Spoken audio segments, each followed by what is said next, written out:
Hindi na lumalabas ng bahay si Dwayne. Hindi na siya natutulog. Isang gabi, tinanong niya si Penelope sa dilim, "Bakit ako?" Tahimik ang kwarto. Akala niya hindi siya sasagot. Pero dahan-dahang nagsalita ang baby. "Ikaw ang unang tumingin." Naalala ni Dwayne ang gabi ng kapanganakan. Habang tulog ang lahat, siya ang unang nagbuhat. Siya ang unang nag-alaga.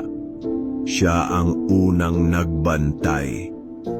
"Ikaw ang pumili," sabi ni Penelope. "At hindi mo ako iniwan." May gumapang na anino sa pader. Mas malaki na kaysa dati.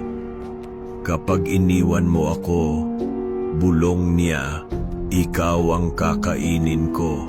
Ngumiti si Penelope, ngiting hindi na pangsanggol. At doon naintindihan ni Dwayne ang totoo. Hindi siya tagapagbantay. Siya ang alagang hindi pwedeng pakawalan.